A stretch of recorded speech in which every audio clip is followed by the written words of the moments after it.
Scrapper is about a kid called Georgie who's really happy living on her own and is really happy in the world she's in. She kind of doesn't look at what she's got and think she has less than other people.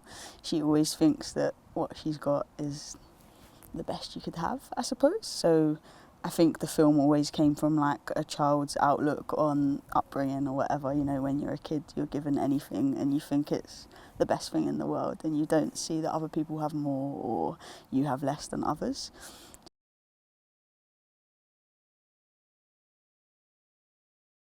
The story is about, as Charlie said, about Georgie who basically at the start of the film she loses her mum and she starts to look after herself in the only way that she knows how, in the only way a 12-year-old would. And as Charlie was saying, she doesn't really think too much about the drawbacks of that. She finds her own systems of living life and being happy with that. And so we jump forward 2 months and she's there in her own flat, living alone, but it's not really a sob story. It's not that version of what that story could be. It's actually much more joyful, much more funny than that. She has her best mate Ali. They go outside, they steal bikes, they sell them on, and that's how she makes money and pays her bills. So she's sort of fallen through the cracks of the social services and the system generally. And then out of nowhere, her dad, Jason, who she's never met before, springs out of nowhere and demands to be part of her life. And he's sort of the opposite of her. She's almost like an old lady in a 12-year-old's body because she's had to look out for herself. And he's like a little boy in a man's body.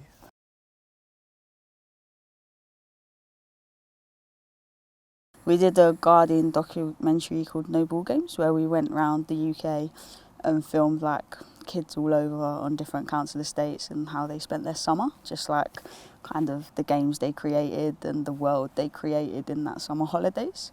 And I think that changed the script quite a bit, like just how resilient they were and how magical everything was to them. Like no matter what was happening, there was like a magic twist they could put on it. And I suppose that outlook really changed the film into what it is and made it kind of like a kid's perspective film where we see more things that we're not sure are real or not.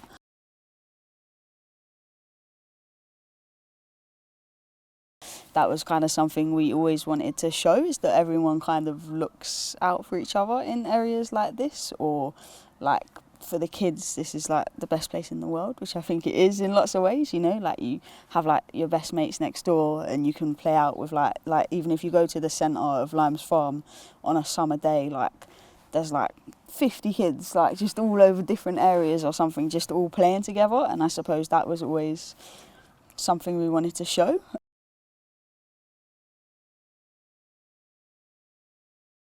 There's a line in the film where she says to Ali when they're going to sleep at night, "Oh, my mum told me that I would be up in the sky."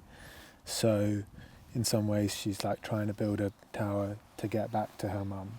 And I think at one point we were doing research in terms of like how children cope with grief, and I think it's called magical thinking. Like there are things that people do which are completely illogical that in some way try to attempt that if I do this, this and this, then maybe I'll get back to that person or they'll come home.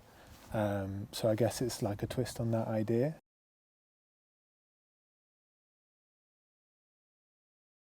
We share everything in terms of like the creative side of things. Not to say that I'm directing, but like we work very closely on the script together, and similarly, like Charlie will, you know, help me with aspects of producing, and so it's very like, we kind of share the burden on both ends.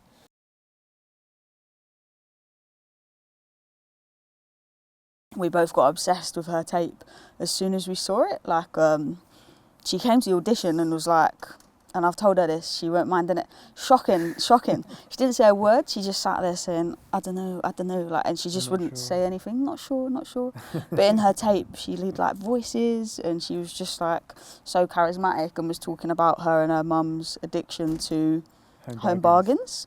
Just in her tape. She didn't bother answering our questions, she just told us about home bargains and why they both loved it.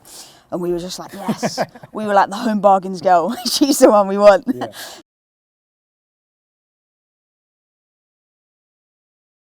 Harris is just an incredibly like generous and warm person, and when you're working with kids, that's like essential.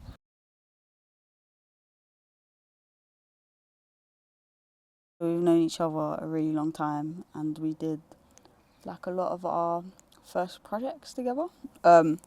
So I guess we've always had a really good working relationship. She's incredible, like, and just like anything you imagine, which like does your head in, she'll never say no. I'll be like, Eleanor, it's got to be like just a room of clouds, and she's like, yeah, we can make that happen.